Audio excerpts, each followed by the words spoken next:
Welcome to our second series of the webinar from Hampi Center of Design. We're very happy to have with us Netra Jampur and Abhishek Dura, architects from Sorted Pandit Studio, for today's session. They run a firm called Sorted Pandit Studio in Bangalore, and it's a multidisciplinary design studio and led by both of them who graduated as architects from CEPT Ahmedabad, I think in 2018, if I'm right. And after that, they kind of worked on a variety of design requirements, including architecture, spatial design, visual identity, user experience, brand persona, event branding, and customized illustrations. Their aim is to facilitate universal access to concept-based and truthful design. They appreciate and strive to produce good design which is relatable, comprehensible to the end user through both eyes and brain. Some of their significant architecture and spatial design engagements include an honorable mention in the non-architectural competition 2019 Future of Buying Alternative Design for Shops. They were also invited as spatial design artists to the Dye and Pole Festival 2019, where they worked on a well-received spatial installation in the old city of Ahmedabad. Netra was talking to me about that, and it was quite intriguing, and would like to see more about it. They've also curated a project called Project Platypus, a research initiative that focused on bringing to light the overlap that exists between all creative fields, and use that opportunity to create an alternative, fresh approach to design thinking, especially in the context of architecture. And some of the clients they've been working with is Clay Station Art Studios, Bangalore, Rangashankara Theatre, Bangalore, Government of Punjab, DRDO Delhi, CEPT University, Hiren Patel Architects, Ahmedabad, Sandbox Collective, Bangalore, and Tinder India. So looking forward to your presentation. Over to you, Netra and Abhishek, for some amazing works which you're working on. Thank you for the introduction, and like as you talked about the things that we have done and the kind of interest that we have, it's not really easy to put all of those into one table, and we don't really mind because even we are in a stage of trying to know ourselves better. And one of the best approach that we have seen is just try out things, and like along the way you start realizing what worked better for you, and you can just start comparing your interests. So this presentation is like when we were approached for this presentation, and we wanted to talk about how multidisciplinary studios and the trend behind it, and how we as architecture students and as professionals sometimes don't have the extra encouragement, or sometimes we need that little push. Yeah, things that I mean, architectural education trains us in such a multifaceted way that we actually possess the skills and the creative direction to do a lot of different things that overlap with the different fields of design. But maybe I think under the labels that we stay, or the kind of traditional offices that we have in the country, gives us the confidence of the fact that no, we are much more than just being an architect, or we could try our hand at different things. So yeah, so the next few slides is just going to be about few tips and few case studies and few suggestions and things that has worked for us, and if with an open mind, if you go through them, and you could also see if something works for you, you could well take them into your head. So yeah, I think if we start, even how this presentation, how everything starts is with a blank page, and this is also something which we would want to give credits to our education in our college in CEPT University, where they told us they gave us confidence behind the role of a process, right? And the fact that even big buildings, the scales, institutes, be it a small house or be it a big institute, they all start from a sketch, from an idea, and even before that sketch there is a blank page. very similar to how when you start reading your book, when you open a book, the first thing that you see is that the first 2 blank pages. And how we see those blank pages is just like, you know, a milestone where it says, okay, this is now where you begin your creativity, this is now where you begin your journey. And at the same time, this gives us a confidence of the fact that, all right, whatever I'm going to tackle can be done through this. About from the blank page, then we want to talk about technology. And when we say technology here, what we want to say is that being a creative mind, and with how times are moving and with the future in place now, there are so many things, there are so many technologies that we have, and we should be encouraged to use them. We should not be afraid of them. And even as creative practitioners, I mean, despite the pandemic coming with a lot of different problems, it also took us up a notch on the technology that we use to collaborate and work with one another. So tools like Miro boards, like, you know, like we are having such a big, beautiful meeting right now over the internet. And some apps that, like, I'm sure, like, even from the professor sides of, there were a few things which we were always afraid that, okay, the interface looks a bit difficult for me to function, so I'm going to stay away from it. But with the pandemic came the necessity. You know, you had to, the next day you had to be on that like interface and make the best use of it. So similarly, you have to put yourself in that challenge, and then once you put yourself in that, then you will understand and feel the need of this technology. And when we talk about this, to offer for our own benefit. And when we talk about this, the best technology that I think all of us on the call, everyone in this field, we all own would be a pencil. And the pencil is indeed the best technology. It doesn't need any Wi-Fi. It doesn't need any battery. The people at the airport will also not stop you. It's cheap. It's easy to transport. You know. So yeah. And the fact that all the big ideas, all the buildings, all the posters, all the branding, the structures, the root of it is the pencil. So we better understand and believe in the power of the pencil. And yes, and from this we want to talk about the team. Where our main concern is the fact that, like, we all have worked in groups.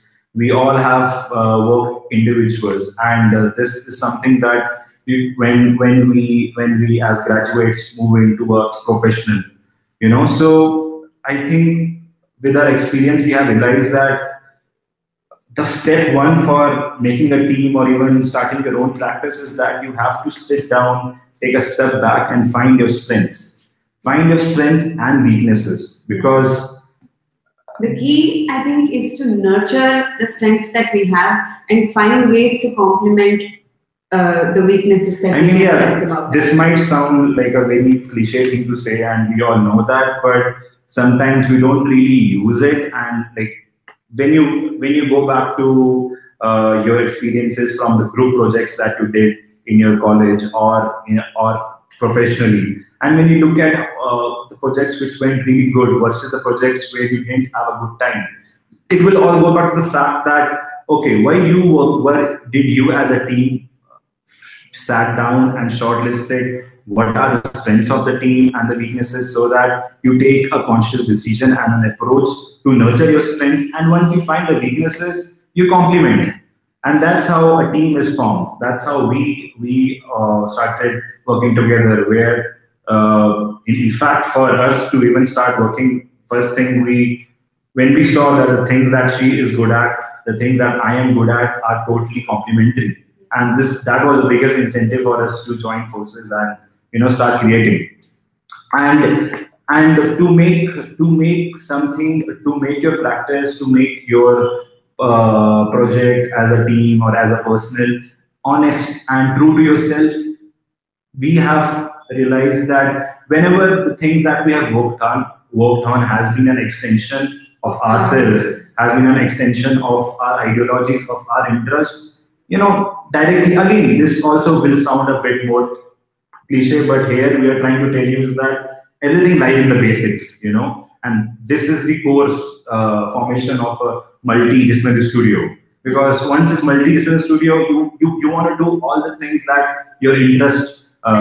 You personally are passionate about and have the want to pursue in any different ways. Yeah. So yeah, and when you talk about this extension of yourself, I would want to talk about like when you look at Louis Barragan, we all know him, and I have personally visited his house when I was in Mexico. And when I went to his house, I could see the standards were not what we were taught. The colors on the wall, the way he did the landscaping, the way he did the way he did the steps and the furniture was all extension of his own personal choices. And yeah, again, we're not asking you to impose it on a client's brief, but to some extent, when you're able to use your own ideologies, it will always be a true product. And again, so talking about the formulation of a practice, this is very important to understand, make good connections, for which if you haven't started already, you better start now. But why this is here is the one thing I want to talk about is that we from the creative field, sometimes we are a bit stuck in making contacts within the same circle. We keep getting to know people or making our efforts to know people from the same field. Yeah, going to events that are in the same circles or interacting with the kind of academic circles that we are already familiar with. But I think in our personal experience as well, it has been very beneficial for us to actually engage with people from different grounds who are able to benefit us in a lot of learnings and also professionally. And mainly the rule that we have seen is that, for example, if she is a student and she made a contact with me, and me being a designer, so if somebody asked me for a project, I would have in my mind 100 people like her who I could recommend to my friend. Versus if she is a designer and I am somebody totally outside the field, and she has made a good contact with me, and when somebody asks me for a project, do you know like anyone who can do it? There are high chances that I might only know her. So basically, the point here is that you need to expand on not only the work that you're doing, also the people that you're talking to, and you talk to everyone, no matter. Just don't get stuck in the fact that okay, I need to be inspired by people who are in the same field. Inspiration comes from everyone at like any time.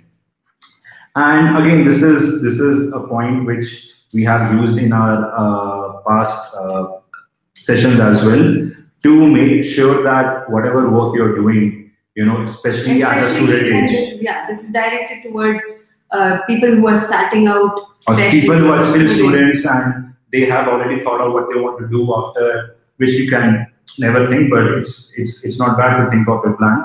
But the idea here is that when you keep this in your mind that whatever I'm doing for as a group project or as a studio or as a freelance for a client, when I have kept in my mind that this is going to go in my portfolio, you add this external layer of incentive, because this your personal stakes in it. So this is something that we have actually we have used this for all the projects, and we sometimes try when we are not able to find it that okay, do you think this will go into the portfolio? We take a different approach. Why not? If this has to be on our portfolio, it has to be of a certain. Yeah. So from that perspective, when you start treating everything from an artwork perspective, even if you are making a boring deck for someone, or for the first of a few projects are just making some presentation and all that, or just a poster, the idea is that you want to put it in a portfolio. Yes, you would take the extra step to make it better. This is I read in a book somewhere that originality doesn't exist. I was also a bit like, all right, what do you mean by that? But when I read more about it, the guy talks, it's a book by the author called Hegati, and he talks about the fact that God was the only creator. And since then, we have been copyists. And a new unique idea never exists in isolation. A better, like, we cannot say the phone that I have right now is so unique and new and it has never existed. No, an idea always exists in context to the older idea or to the idea from which I have improved it. Yeah. So what I'm trying to say is here, don't put an external pressure on yourself in a words to always look for unique solutions or new solutions, brand new solutions, because you should start thinking of them as fresh ideas. Yeah. Instead of calling it brand new, unique, you should call it fresh. Yeah, and designers, the approach that you would take to a certain design problem, the way you would think of it differently is what could be the path breaker, rather than starting, reinventing the wheel like this. Yep. Don't be afraid of what already exists, and at the same time, don't be afraid of what don't exist. So you have the path, and you want to talk about the process. The process, you have to trust the process, and yeah. So what you see right now was first few brainstorming sessions that we at a team had before the Harmi poll, which sir also mentioned about a project in Ahmedabad, and then it's all about the process. You have to keep on trying and exhausting options till you reach the stage that you want to.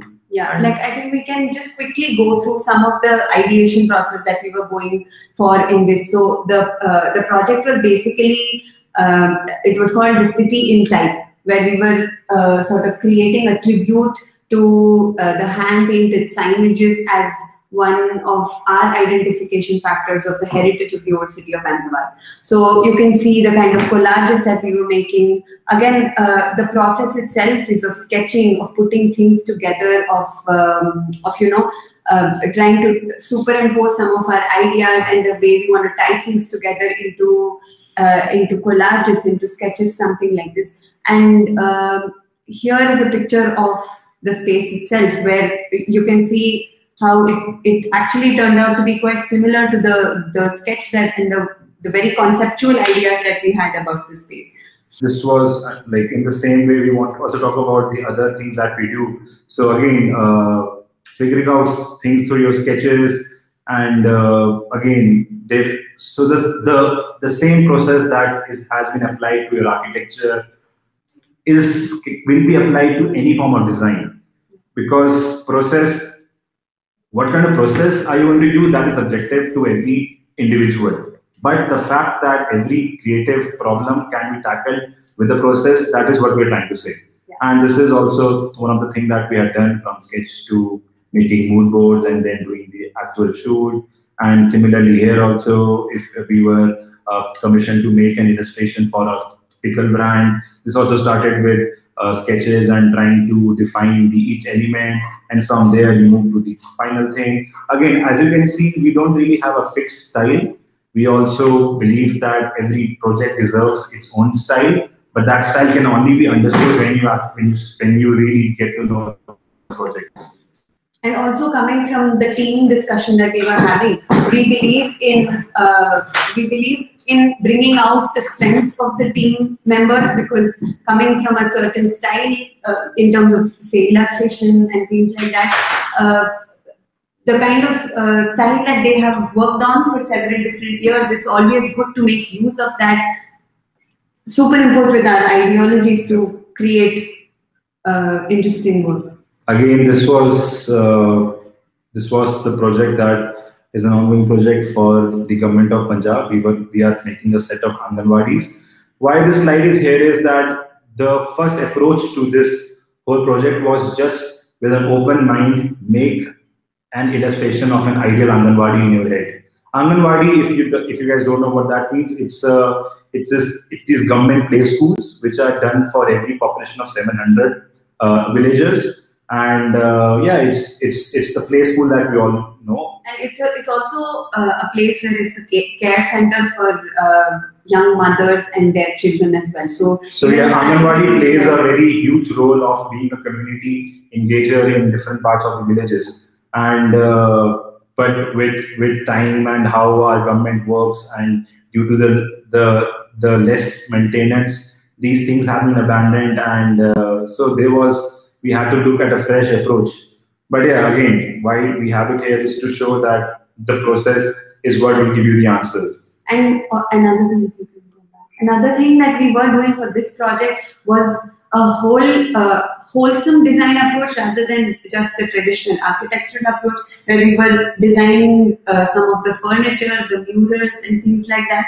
And again, coming from the perspective that we are able to mobilize these kind of different things, we could see the merit in how the space and the functionality of the school could be bettered by all these different things. Similarly, this was again even in this project, this is a golf academy that we have done in the outskirts of Bangalore near the airport. And interestingly, generally all of our first few sketches are very rough and sometimes difficult to understand. But for this project, actually, we as a team, so all the team members, we decided that all right, let's just sketch a beautiful illustration, but of something that we want to visualize. And this was one of the ones which was selected within the team, and this led to the project is still in construction. You can check our page for the updates. But yeah, again, the idea, the whole concept of sketching and process. And this is one project that we are working on, which is it's called Coffee with Music. And why this is here is for two reasons. One, for this project, we actually, our team, I don't think we have talked about our team. So sorry, we should first talk about our team. So the way we have made our team is also in a way that we have very carefully got interns and full-time, but in a way, we first understand what strengths and skills they have. And we don't believe in that, sourcing, like expecting one person to do the whole thing. And we thoroughly believe that there is no I in architecture or design. It's always a teamwork. So we put extra efforts.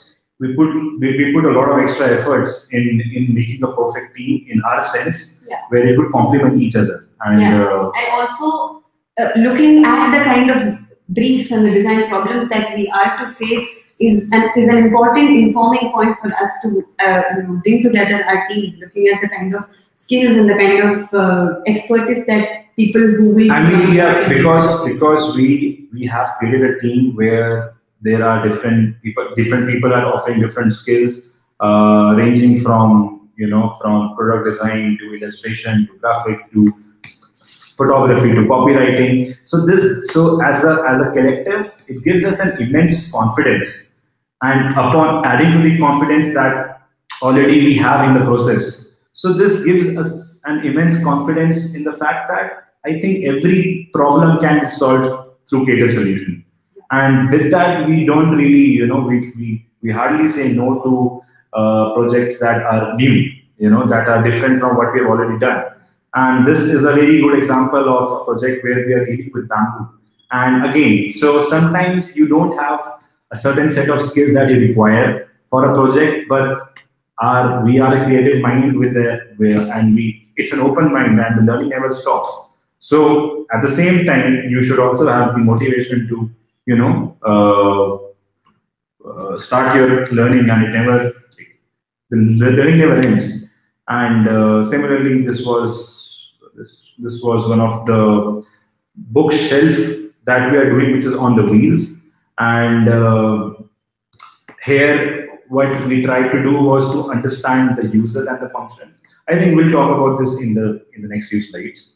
Yeah, again, so till now we just talked about few tips that worked for us in the process. But now we would want to talk more about the fact of multidisciplinary, and what do you really mean by it? Is there any definition for it? Do we need a definition for it? So multidisciplinary in itself means that combining or involving several academic disciplines or professional specializations in an approach or a topic or a problem, where I think we would call ourselves a multidisciplinary design studio, because we are looking at design problems and projects with yeah, like as I said, the first step for us to do was to make a team which is capable of dealing everything. So yeah, and talking about multidisciplinary and talking about the people who actually were the revolutionaries and how the whole trend started, I think a lot of credit should go to the Bauhaus. And even we need to also realize that when the Bauhaus came, when the trend was in 1920s to 40s, right? And how at that time, hold on. Yeah, how when the course started and when the course was set up, it was set up in such a way that during the course of 4 to 5 years, a student would have been introduced to different kinds of creative thinking, different kinds of materials, different kinds of processes and tools. And that's why I can't talk about all the colleges that we have in India, but majorly the colleges in the architecture curriculum, it does gives you a good amount of training to tackle any kind of problem. It's just maybe I think probably by the time we are graduated, the whole fact, the label that the colleges give us of being an architect, we sometimes become a bit defensive and we don't want to, not do architecture. So we get stuck in it, but our curriculum is actually based on the fact which gives us a training for a wholesome creative solutions, right? Yeah. Even the whole process of architecture itself goes into so much of different research that need not necessarily restrict ourselves to any particular discipline. We have to go into social sciences, history, sometimes scientific study. It can be anything. So the profession and the curriculum of architecture itself equips us to look at things in a very worldwide perspective. Yeah. Which talks about the fact that to tackle everything you have to go back to basics to even when you search for instance, now the world is such that any particular problem that if you just go to Google and search on how to query, there will be a lot of different solutions to tackle that specific problem. But at this moment, it is rather more important that we look at the basics, say the fundamentals of color, form, meaning of design itself, and so we can connect these basic dots to come up with design solutions rather than quick fix solutions to issues that are real.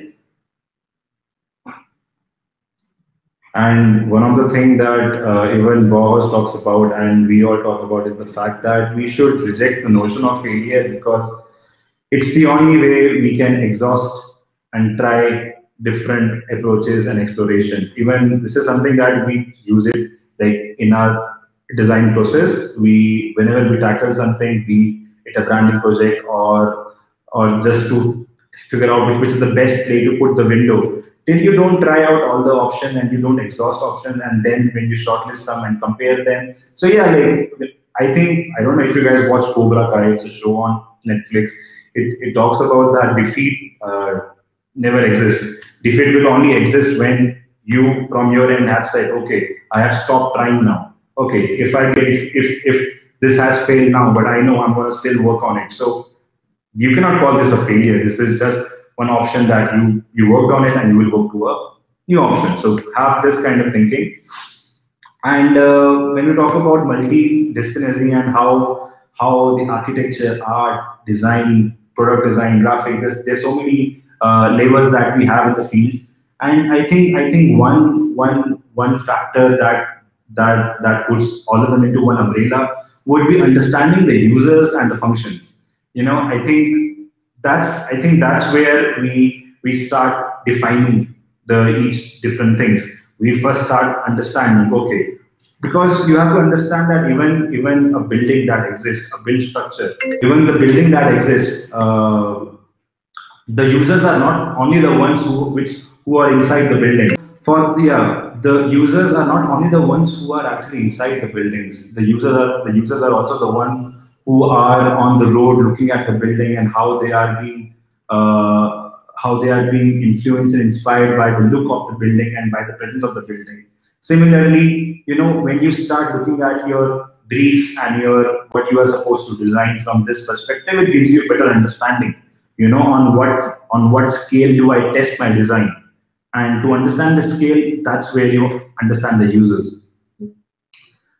These are some really quick examples of how some really iconic and famous buildings and works done by some really commendable architects have might be very famous but have failed or have arguably failed to serve their purpose. For instance, Peter Eisenman's House 6 was designed for Mr. and Mrs. Richard Frank, I think in the 1970s, wherein the house itself was a work of art, but then the way it was designed was such that the architect tried to impose a way of living to the users. Yeah, so they had to get accustomed to using this house rather than the house being a reflection of what their lifestyle was. So why we are talking about this is probably because of the fact that users and the functions are your first priority. And that's how you define each multidiscipline. You cannot impose, even though we have talked about the fact that don't be stuck in the labels and all that, but a bad design will transcend all kinds of labels and tags, which I think we have a slide for that also. But yeah, this is also one of the another significant example of the Portland building by Michael Graves. It arguably has a lot of traditionally sound elements which have come in, which did not really serve a lot of purpose. And even after, I think just after 8 or 10 years after the construction of this building, they had to undergo major renovations to make a lot of the functionality aspects of this building work out. So, yeah, like we said, as it says, and this is something that I think we can learn from, how sometimes we get so inspired by the star architects and designers and their designs, but we should also take a step back and actually analyze the design and understand the functioning of it to an extent which we also could relate to it. Yes, talking from this, it takes us to the main, one of the major point of the presentation about the professional label, and how I think I have seen, especially in our country, we as architects have always been a bit defensive over the fact that how the non-architects like engineers and all that could do our work. But one thing I fail to understand is why don't we have a conversation around the fact that we as architects should be doing all the other stuff as well, which we do. Yeah, we are into interiors, we do furniture and all that. But the point is that don't get stuck in don't put a label onto your head that I'm an architect and I don't think if I will be able to tackle the problem.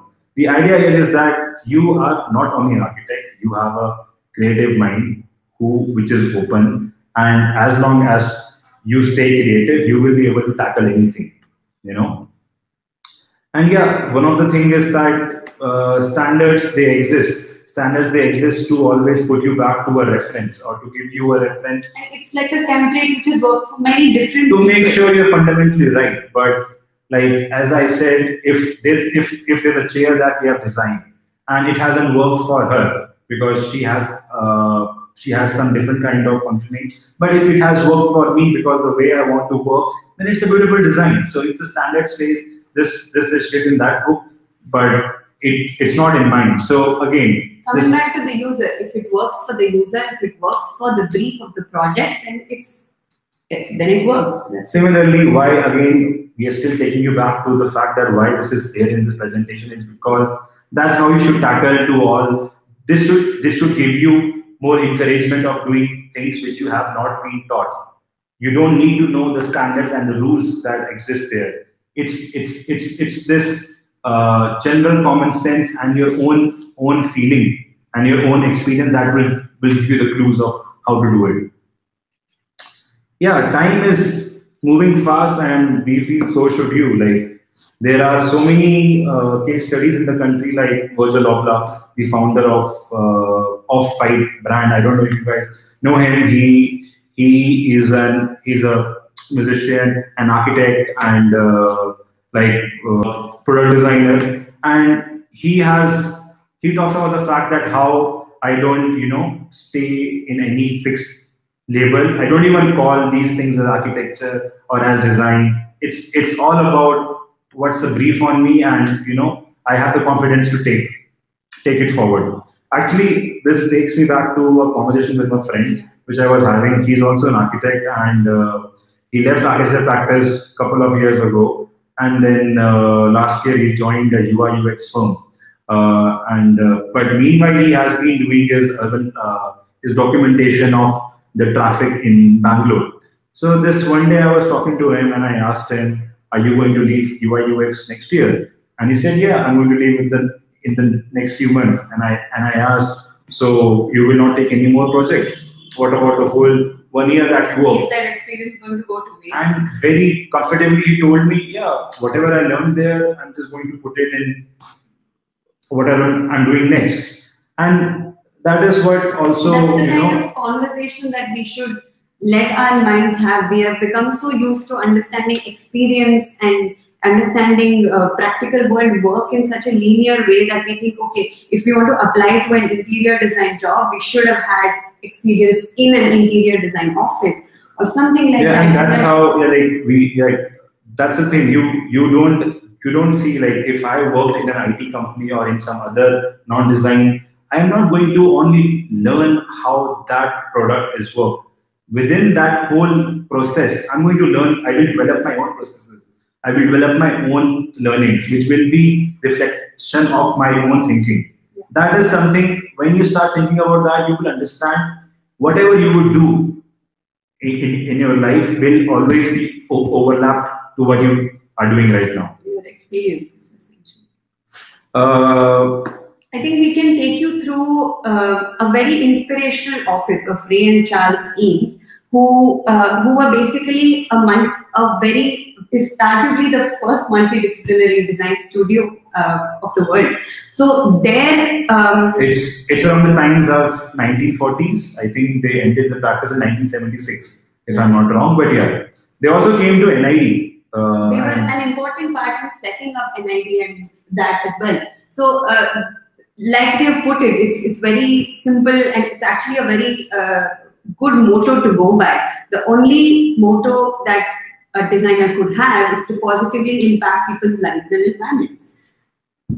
So, like, they did everything starting from furniture design to making products that were useful in the World War II, to their own house, which they used as a case study for their further architecture projects. Then these were toys that they designed as well. So this was a model. From toys to movies to videos, they were friends with filmmakers. They were friends with the government officials. They were friends with the army. That actually tells us, like, how a multidisciplinary studio works. You cannot, again, going back to the point of making contacts being really important. Exactly. You can't be stuck in your own circle. That's not how your disciplinary would work. And exactly. So that's why this case study is here. We would love if you could read more about them and also get like understand how many things which in our mind will not match with each other, but the way they have done it and with their ideologies, it is all under one umbrella. And yeah, another one is Robert Venturi and Denise Scott Brown, who were a husband and wife couple who did a lot of different, they were a very important figure in the postmodernism movement. Their unconventional practice, it included graphic design, photography, teaching, filmmaking, architecture, and all of this across various different scales. So they also kept working, intermittently with artists like Claes Oldenburg and Andy Warhol, and like we're showing, there was a proposal for a kiosk called the Big Apple in Times Square from furniture design, and this was another important notion of theirs, where the building itself could become the sculpture rather than us having to, Yeah. So. Like these revolutionaries, people who were in the 1900s, now because of these ideologies, we could see a lot of design studios like Nendo, like IKEA, so many designers setting up it in Milan, in America. And what the trend has become now is that the clients and the potential clients are approaching non-architects, because now they are thinking the non-architects will only be the ones who will think out of the box. So, you know, that's why we have been talking about the fact that you're not only an architect, but an open creative mind. Yeah. And and talking about this, when you want to see, even like how I said, how we have worked on websites, on packagings without any training. So how do we get those inspirations? How do we get that confidence that, okay, you know, we can counter this? That is something which you collect through experience. And what we're trying to say is the lack of inspiration is equal to lack of experience. Experience, you know? Like we are clouded by the idea of experience being professional experience of sitting in an office, but then experience is also experience of design around us, in the world around us. Experience of going to a cafe, going to a place, experience of watching the tree and observing it, experience of traveling. Inspiration would come to you in any form. What we are trying to say is it's very important to create that library of inspiration in your subconscious, because this subconscious library will help you, will give you the confidence to tackle any kind of design problem. And that's what we believe in. Like we surround ourselves, you know, we surround ourselves with good design virtually and physically. When I say virtually, it could also we spend hours and hours on like Instagram. It gives us an incentive to follow pages, to follow people who we are directly inspired by, you know. And when I talk about physical, go to cafes, go to museums, go to any country. You don't even have to look for a reason. Our subconscious and our brain works in such a way that it is smart enough to find inspiration and absorb it and put it in our mind for references. Yeah, and similarly, any kind of project that would come to you, you know, any kind of brief or any kind of self-initiative thing you want to do, you should always try to make it better for you. When we say make it better for you is, you know, it could also be achieved in a form of convincing a client, you know, trying to sell your own idea to them. But this is important for you to add more of your personal stakes to it. It takes us back to our point of, you know, do it for your folio, which tells us the fact that it's important for us to involve our own stakes in a project. I'm not talking about your opinion. It's more about extension of your own interest. So if you cannot find it in an existing brief, you put extra efforts to make interpret the brief or to convince the client or to tackle it in such a way that it's a use of your interest. And another thing I think is that our field is such that people and clients who approach us many a times may not be aware of the scope and the different things that are happening around the world in our field. As creative professionals, it becomes our responsibility to also make them aware of those things and give them a glimpse of those things which we could provide for them if they would like.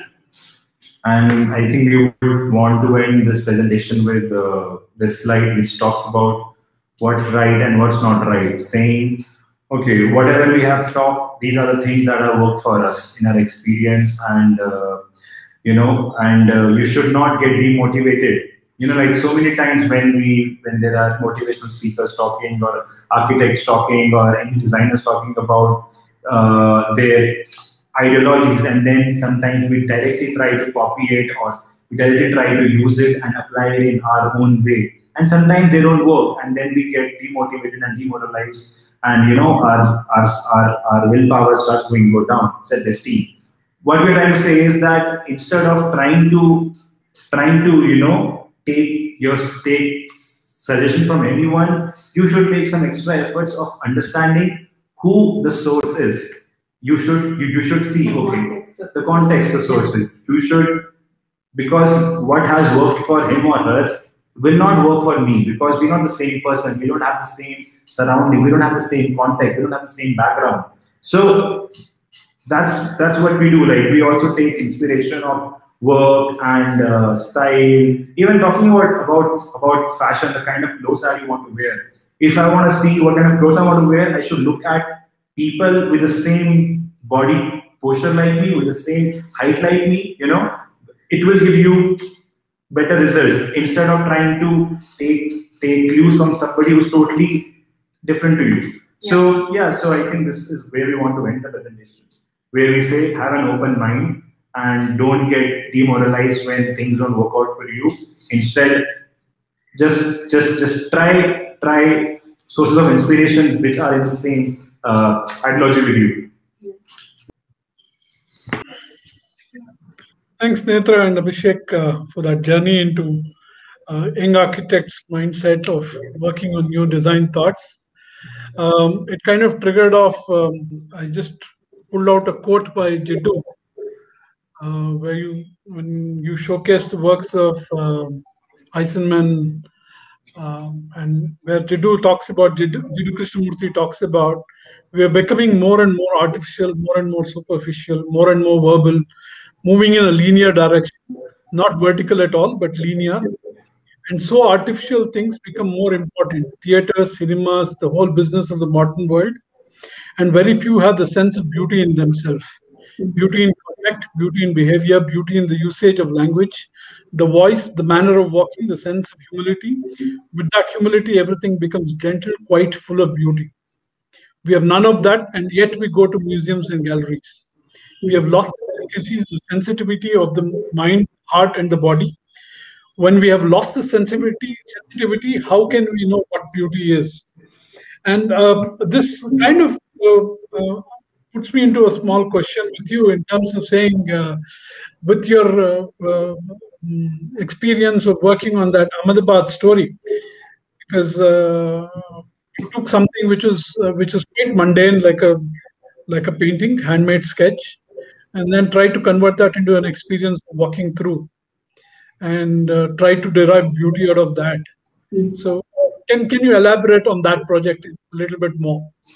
So I don't think we, if you could see the before and the after photos. So the before state, it was a bit easier for us because the before state of that site was, it didn't exist. It was just an like abandoned corner, you know. So when you get a canvas which is totally abandoned and empty, it gives you, for a creative mind, it gives you more opportunity to do anything the way you want to do, because you don't have any existing load which is there. And but at the same time, we knew where that site was placed, where what was the context to it, what was the entrance points to it. So what we did was, the first step for us was to understand those existing points. In our case, they were less because it was abandoned, but there were houses right outside it. There were houses right next to it, and there was an entrance. Right on top of it. So using that, so once you define those functions, once in our process, we are aware of whatever we do, how the contest is going to be judged, then it became easy for us to understand, okay, this is our canvas where we have the freedom, where whatever we do will be majorly experienced within the space. And by the people who live there, who have personal relationships with that space, no matter how abandoned it was. Once this installation was in place, we had several different people come back to us and say that when they were young kids, they used to play in that alleyway. Yeah. And and the kind of symbolisms and everything that we emulated in the space were those which anybody who has traveled in the old city of Ahmedabad could see and relate to, and would have definitely had some personal experiences with those particular symbolisms or those particular. So I think few things that we worked on was nostalgia, because our concept was all this typefaces, the signboards that you as a kid, you as an adult has been seen during like in Ahmedabad. So, but you probably don't think about it consciously, but those visuals have always been part of your subconscious. So I think the whole thing that we did was a trip down to your subconscious, and it was like a collage of things that you have seen but you didn't know. But now what we have done is it's this one spot where all of those are at once. So then you could actually think about it, and you were under. And we also even for the typefaces, instead of doing it ourselves, we collaborated with a professional signboard artist. We went on the roadside. We were talking to people. We were trying to scout somebody who like understands the vibe. And yeah, so even getting somebody who actually does this for his living on a board also made it more special for him, for us, and because the context, the content that we have created is something which the users can understand and they can relate to it. It was easy for it to blend in. Right. And what was the premise of this? I mean, in terms of this was an alleyway into some other important space. So basically, this was part of the Heritage Festival of Ahmedabad, and as part of that, there are these localities called poles that exist in the old city of Ahmedabad, where there are these really functional small clusters of homes, basically. And this particular project was an alleyway to a cluster of homes from a very central public space for that particular pole. So I think if we show you some pictures, it might get a bit more clear. So for instance, this particular view is from the public space looking into the cluster of homes.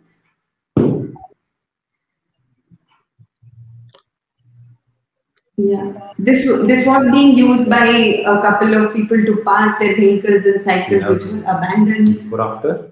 Yeah. Yeah, so this is the before after. Mm-hmm.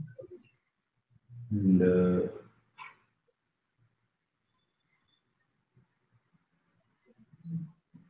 so the existing place had a good context, but itself it lacked in its own identity. And that's where it made it a bit easier for us, because we just had to give the space an identity, and the what we chose was something that the residents they can understand.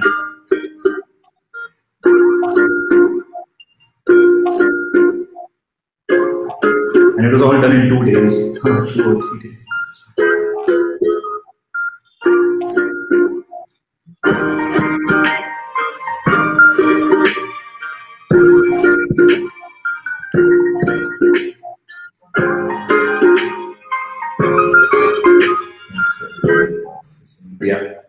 Yeah, interesting. How small spatial time, dimension literally becomes some kind of a doorway to Alice World, going back going back and quite an interesting experiment, I would say. I think really enjoyed that part. Thank you, Netra, and thank you, Abhishek, for that wonderful evening, exploring various thoughts on design. Yeah.